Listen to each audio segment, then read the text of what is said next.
Hello and welcome to the Just Talking About Films podcast with me, Ian Sargentson. And with me, Luke Taylor. It's great to be with you, and it's great just to connect with you and talk about films, which we love doing. Yeah, and as we said last week and other times, if you follow us on socials, that's all we want to do. We just want to talk about films. Doesn't matter what level you engage with films at. We just enjoy talking, enjoy other people's opinions and perspectives. So really, that's why we're here. Yeah, we don't pretend to be overly knowledgeable. We just know what we enjoy. Yeah, absolutely. And we talk about why we enjoy them. So, Luke, what have you been watching this week? This week, okay, let me just have a quick look. This week we've done, on Friday, we did an American Pickle. An American Pickle? Tell me about that. It's Seth Rogen plays a typical Seth Rogen character, but also his great-grandfather, who 100 years ago fell in a pickle vat and was pickled and wakes up in the modern day and gets connected with his great-grandson. And I thought it was going to be, I have to admit, I thought it was going to be just a chance for Seth Rogen to have a go at his, because he's Jewish. I thought he was just going to have a go at the Jewish faith and, talk about how things have changed. And there's a bit of that. But actually, it was really sweet. Mm-hmm. It was a nice film about family and connecting with family and honoring family. And I really enjoyed it. It's based on a true story, yeah. Yes, it is, yeah. But it's funny because this guy, all he really knows how to do is make pickles.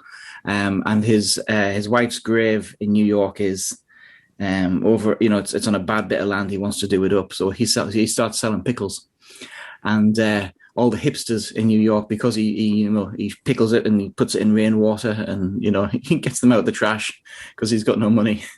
It becomes really hip really quickly, and every time he's been interviewed by somebody, he doesn't have a clue what's going on, but everybody thinks he's really. It reminded me a bit of Being There. Right. Okay. So it was pretty good fun. So we did that. We did Nomadland. Okay. Yeah. And got the opportunity to see that. Did you catch that?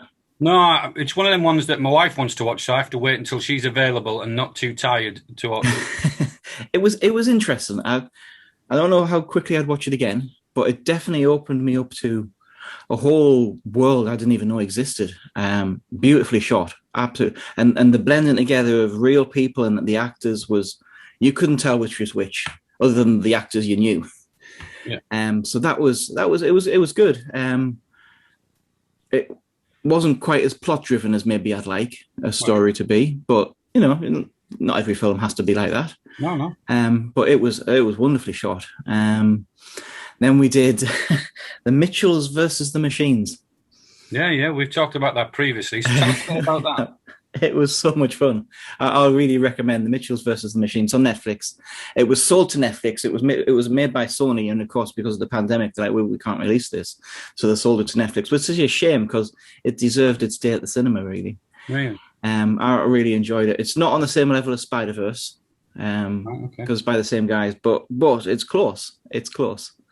And then we did on was it Sunday? Yeah, on Sunday we did Bill. Have you seen the Horrible Histories team doing William Shakespeare? No, I've heard of it, but I haven't seen it. It's Shakespeare with childish jokes. All right. And it's really, really childish, but I think I pretty much giggled the whole way through. All right. Well, that's what it's intended to do, isn't it? It is. What about you? What have you seen this week? Yeah, I've had a good week film-wise, really. So for the two film clubs that I run on Zoom, one was required to watch Warrior, so I watched that again. Yeah, it's a film that I don't mind. I think it's all right. It's probably a bit messy for me in terms of there's a lot going on, and they could have focused on one aspect. But yeah, the sports side of it's good, the emotional side of it's good, but I don't think they gel together too well. But yeah, it was good films, good action. You, of course, were in the same group, so you watched that as well. I was sold on the One Punch. That was it. Yeah, Tom Hardy in his One Punch. So that was all right. Gave that a 7 out of 10, I think. I watched Without Remorse on Amazon with Michael B. Jordan, and ironically, I was filled with remorse afterwards. It was terrible. Started off so well, such a strong start. I thought this is setting up really well.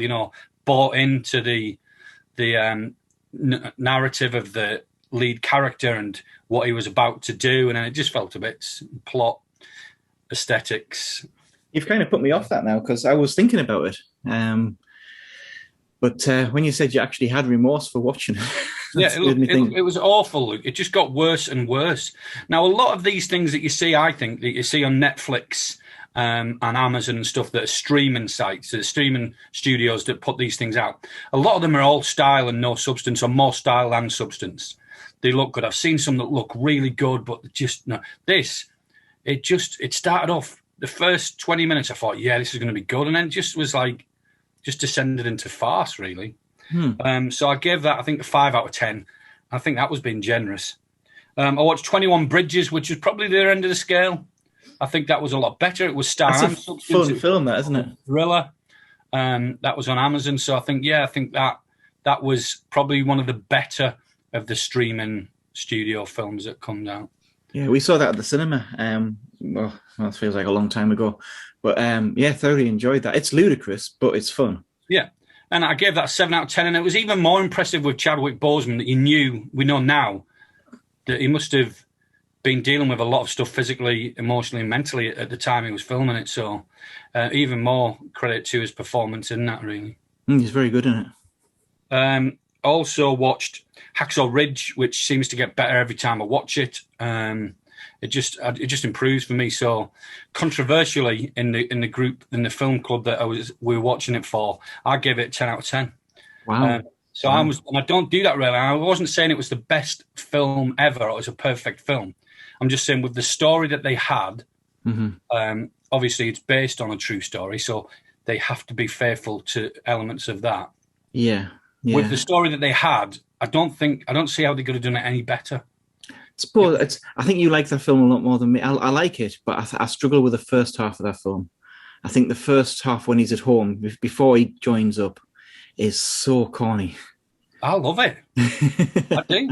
I love that reflective, and obviously, it was like it's probably the film that I've seen where 3 acts of a film are so distinct. Oh, very much, yeah. You get the bit at home and his childhood, and you get the bit where he's doing the training and the adversity he faces, and then you get the war. And I think they're all done particularly well. Typical Mel Gibson with indulgent gore and blood. Such good direction, very clever shots. So I just love it, but I find I get more impressed with it every time I watch it. Yeah.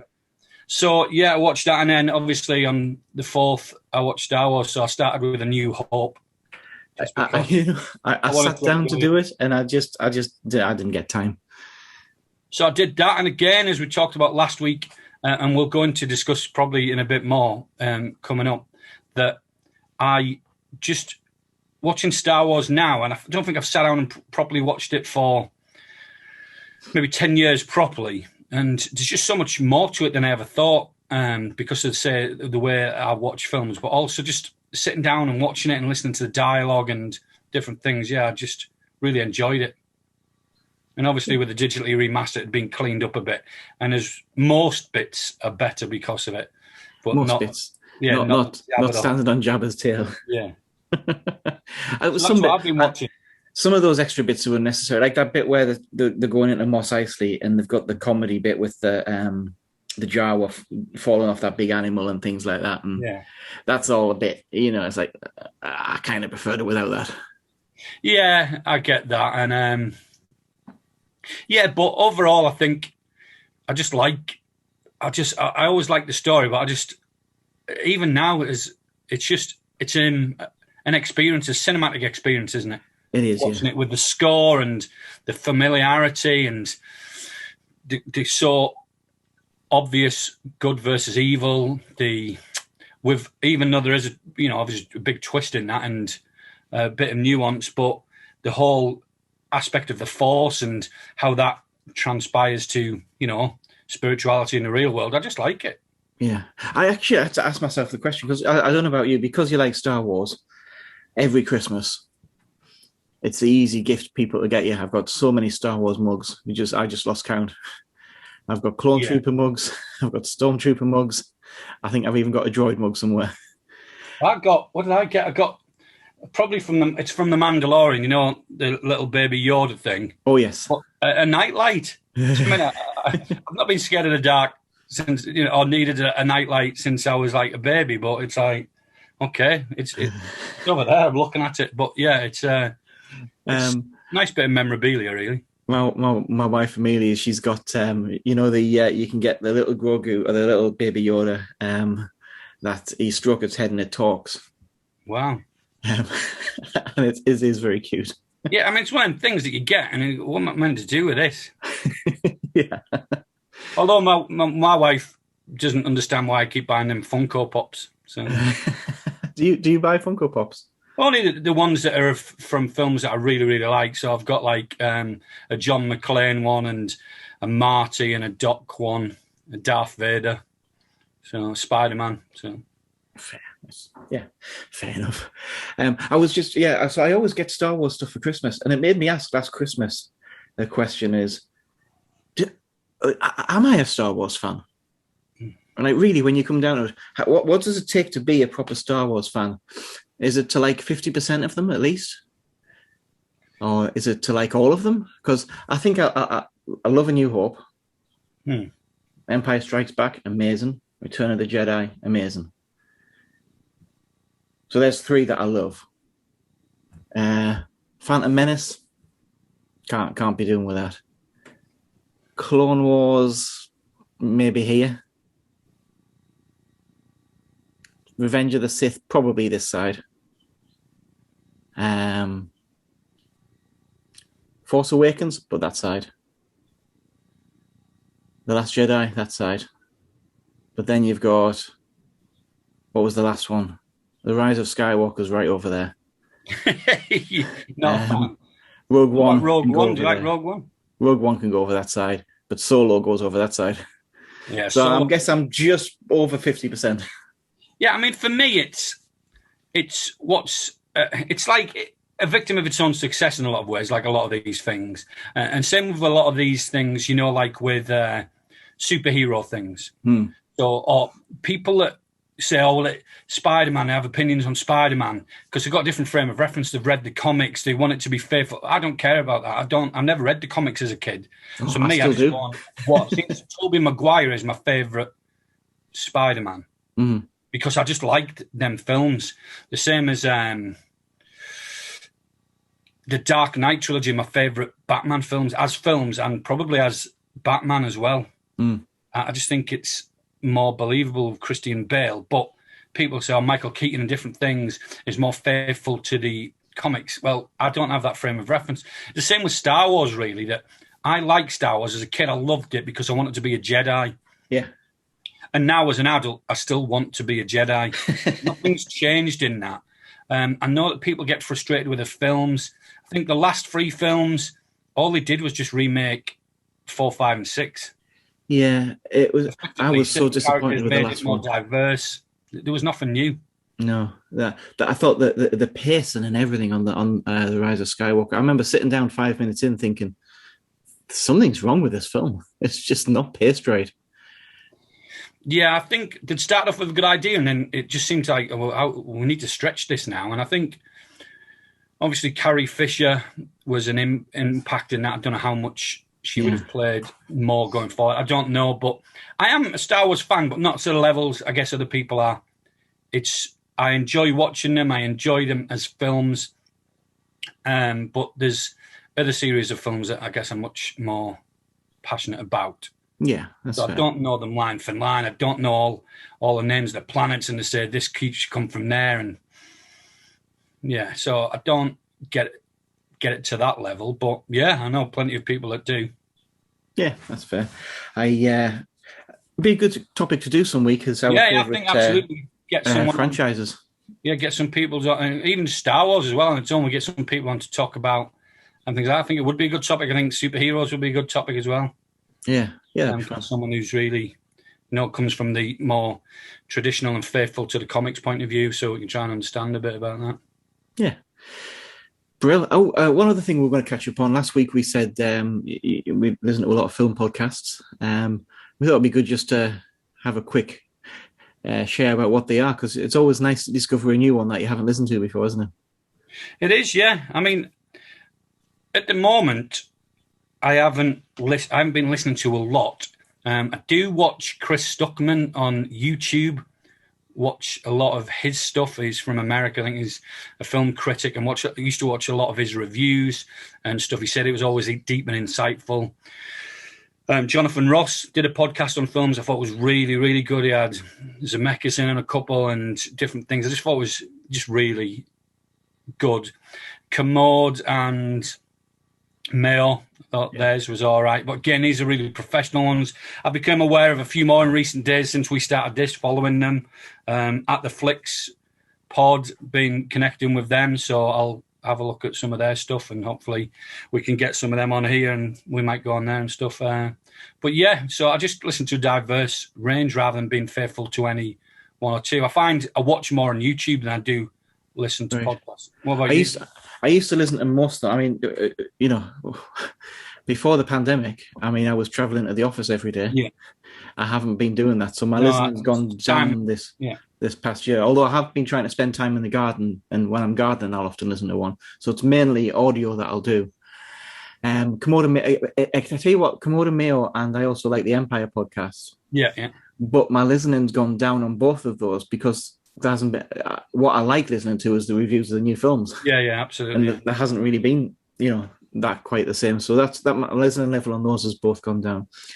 I like a one called Blank Check, which they go through a director's filmography, who have a lot of success early in the career and then get given the blank check to make whatever film they want. And does that work? Does that not work?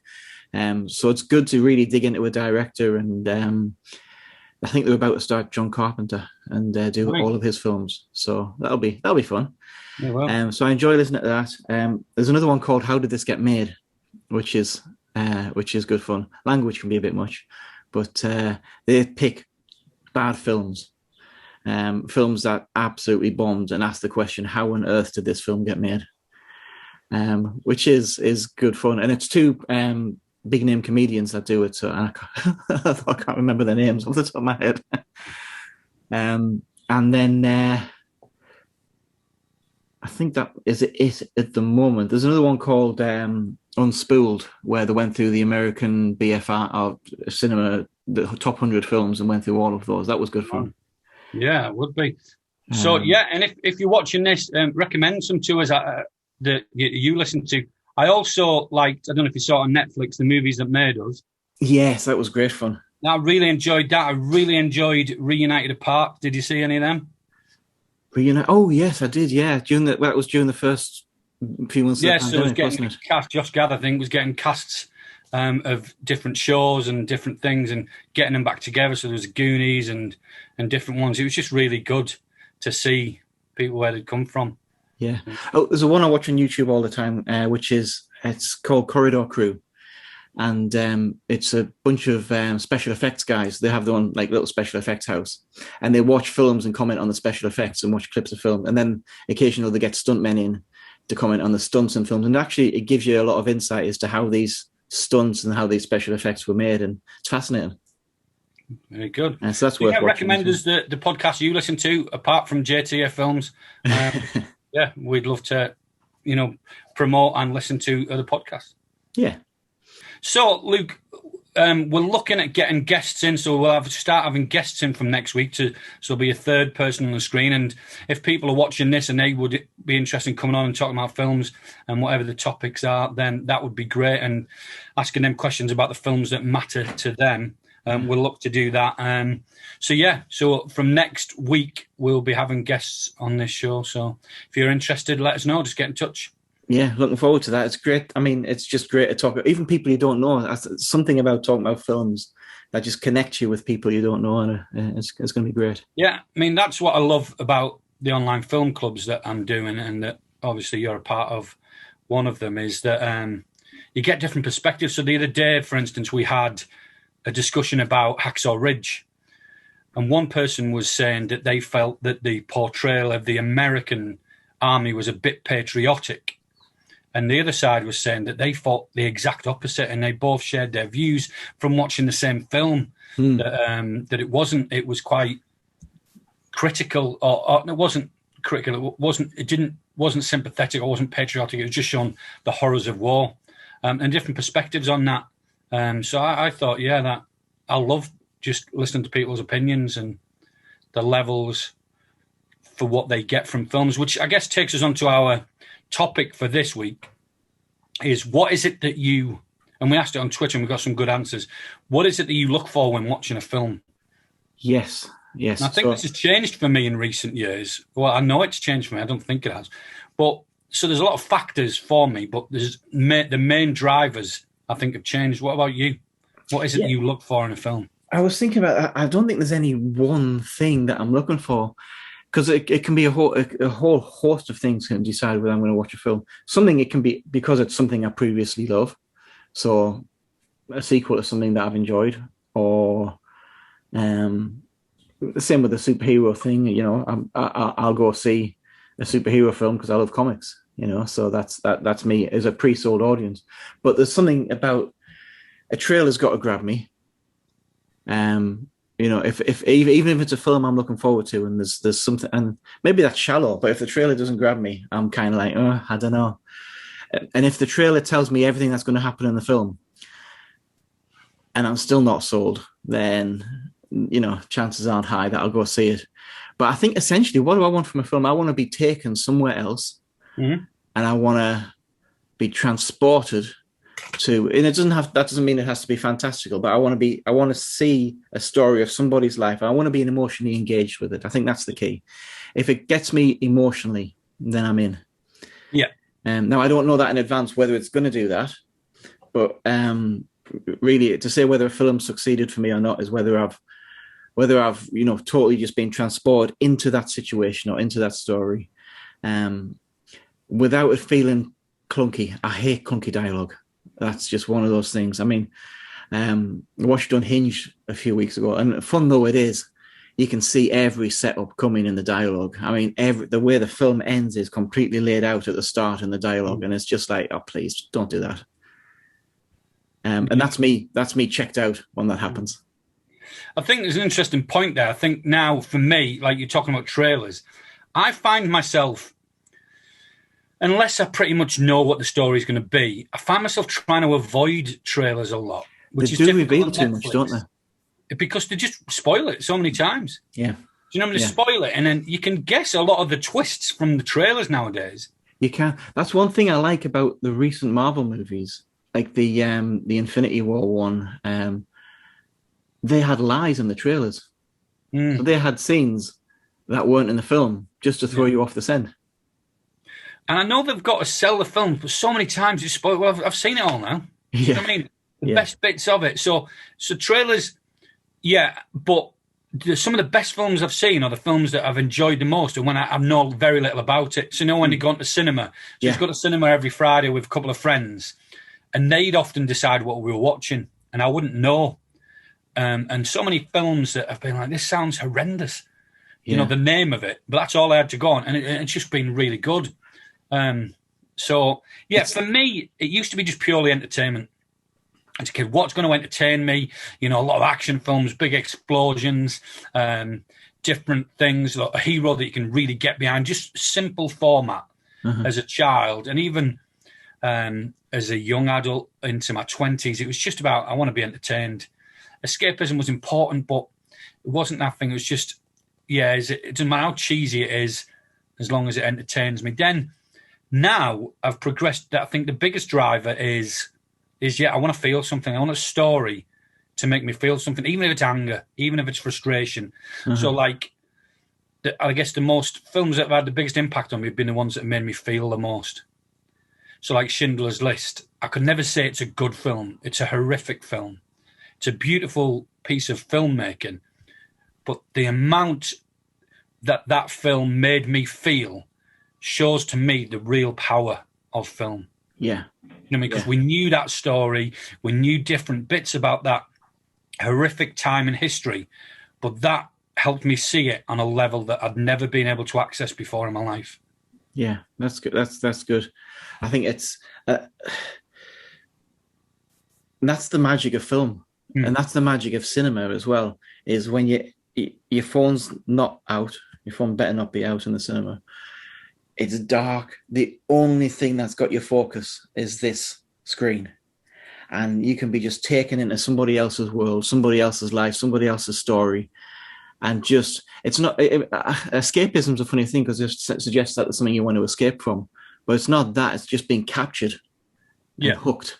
And I like reading books, but even books don't capture that in the same way for me. Yeah, I think I love books. If it has to be a really good book to get me to that place, whereas film does it instantly just because I'm more visual. But yeah, I don't always have things that I want to escape from. Sometimes I do, but sometimes it's more a case of I want my mind to be occupied by the things other than what's going on in my life. Yeah. And it's be able to focus on that. So it's for me, escapism, like being taken to somewhere, and there are different levels of that. You know that there's films where you're undoubtedly placed into that. You feel part of that. You see you're a bystander in that story. Others, you know that you're a bit more removed from it. But I do like that. To say I do like it when things make me feel like when the protagonist, and I don't mind nuance, but if I am behind the antagonist, or the protagonist, sorry, if I buy into their story and if I'm emotionally connected, then I'm with them until the point where I'm not. So an example from TV would be Breaking Bad. If you've not seen Breaking Bad, there may be a spoiler in this. I was fully behind Walter until a certain point. Yeah, you do turn on him, don't you?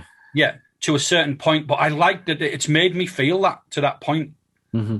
And then the films do that as well. There's a line, so law-abiding citizen, I'm fully with him until a certain point with the car. Then I'm like, too far. So I like that it brings up questions of morality and ethics within me as well. I like something that makes you shift allegiances halfway through. That is clever. And I think when you don't expect, I like being surprised by a film. Yeah. I like it being not what I expected. And like you were saying, you like discovering a film you didn't think was going to be good, or a film you've never heard of and watching it and actually just being like, that was great. Yeah. I remember, again, pre-pandemic, Cineworld used to offer these things called secret screenings, where you'd turn up, you had no idea what the film was going to be, but all you knew it was something that's not out yet. Yeah. And we saw a few films that way, and most of the time it was like, that's a film I wouldn't have gone to see. Yeah. But I thoroughly enjoyed it. And that's always fun. We saw Fighting with My Family that way, which was a film. If I'd seen the trailer for that, there's no way I would have gone to see that. I'm not interested in wrestling. No way. But I actually had a great time watching it. Yeah, I think for me, like Perks of Being a Wallflower is one of the examples. Yeah. So I went to watch that, and I thought the title sounds rubbish. When someone described to me briefly what it was about, I was like, that sounds rubbish. But it really opened my eyes in a lot of ways and different things. So I enjoyed that. That was a surprising film. But yeah, there's a few that have done that for me.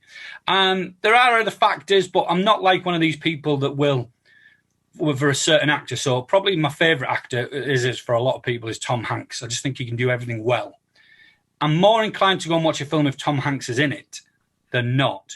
But I have to be interested. Yeah. Do you know what I mean? And same with directors. There's certain directors that I like, certain directors that might be put off if I know that they're directing a film. But yeah, for me, I just want to feel something. So reputation of directors and actors does help. Yeah. But it's not an overriding thing. No, I mean, I love a Spielberg film, but I don't love every Spielberg film. Yeah. And there's some that actually I haven't seen on the big screen because I just haven't been there for it. If you're watching at home and let us know what it is that you look for in a film. What is it that really captures you in a film, or you want? Some people, it may just be where they want to disengage cognitively, and sometimes there is that for me. I'll put a film on what doesn't require a lot of cognitive. Sometimes you don't want to think, do you? You just want to enjoy.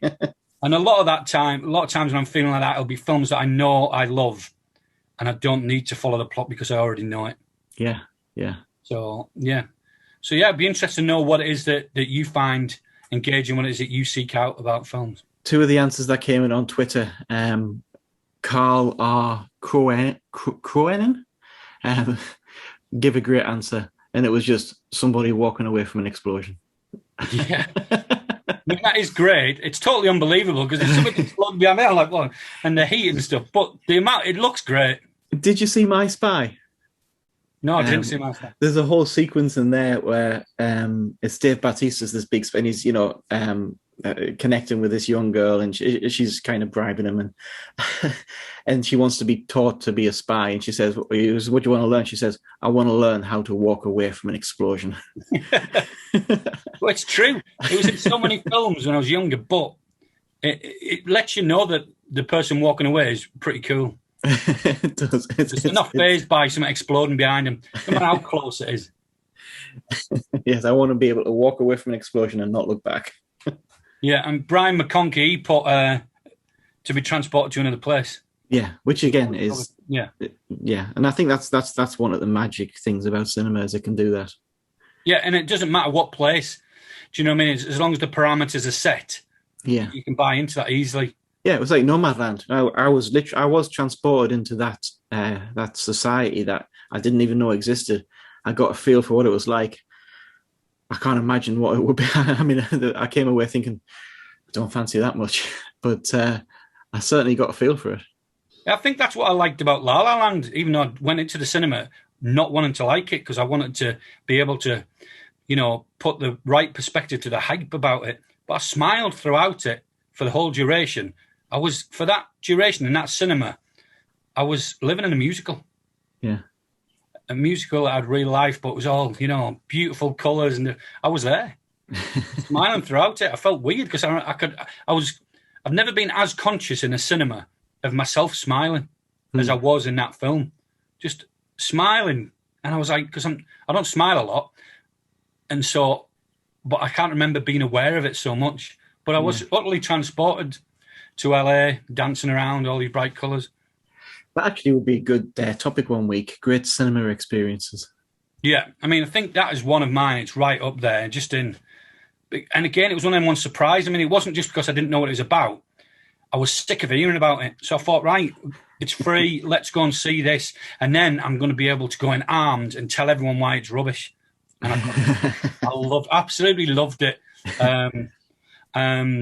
So that was me, but it was a great experience. Yeah. Did you see Quiet Place at the cinema? No. That was an experience. It was you could hear a pin drop in the everybody's eating their popcorn like really slowly because it's so quiet the whole film, and you just feel like you'd break the tension if you make a noise. I've never been anywhere in a cinema where it's been so quiet, and not quiet because people aren't enjoying it, but just this hush right upon the cinema. It was quite an experience. Have you ever been to the cinema in the States? Yes, a few times. So I've been a couple of times where people were applauding, they were cheering. Oh, they go for it, don't they? I was in America watching Independence Day when it first came out. Oh, wow. Right? So the speech that the president gives at the end, everyone stood up cheering. After it finished, the Star Spangled Banner blaring out. I'm sat there thinking, what's going on? Shut up. There's only something you can't talk loudly enough or shush that many Americans. But it was like, I get it, but I just can't imagine it being the same if like an episode of The Crown was broadcast, you know what I mean? But it was just a weird thing for me. It's like people clapping on airplanes. I just don't get it. But in the cinema, when you're supposed to be quiet, it was, but so a few times there's people cheering like, yeah, get him, or whatever it was. I just found it like, shh. Sometimes, I mean, you want people to be quiet, but sometimes a noisy person can provide extra entertainment. I remember we went to see Spider-Man 2, the Tobey Maguire second one, not the Andrew Garfield one. And there was a guy 2 rows behind us. He must have been drunk. He must have been. But he was so into the film, like vocally into the film. Like every time, there's the scene where Peter Parker goes to that special event where they were honouring Jonah's son, the astronaut. Yeah. And he's trying to get himself something to eat or something to drink, and every time he misses last second, gets called away. This guy was killing himself laughing. Every time he like if the drink didn't make it to, he was like, "Oh, is he ever going to get a break?" and actually, it kind of made the film that little bit more enjoyable because you're like, "I wish I could enjoy anything as much as he's enjoying this film right now." Yeah, and that's it. But yeah, it's great. So cinema experiences, we'll put that on there. There's a couple more topics, and again, if you're watching and if you've got any ideas for topics or something you want to come on and talk about, then let us know. Yes, brilliant. I think that's it for this week. Again, time's gone by really quickly. I've thoroughly enjoyed it. But get in touch. Let us know what you've been watching. If you want to come on, what topics you think we should do, what questions you think we should ask. Yeah, we're just reiterating what we said last week. We do this not because me and Luke want to sit and talk to each other about films every week. We want to create a discussion. We want you involved in that discussion online, in person, and wherever else. So, yeah, thank you very much for watching and joining the discussion. Yep, and we'll see you again next week. See you next week.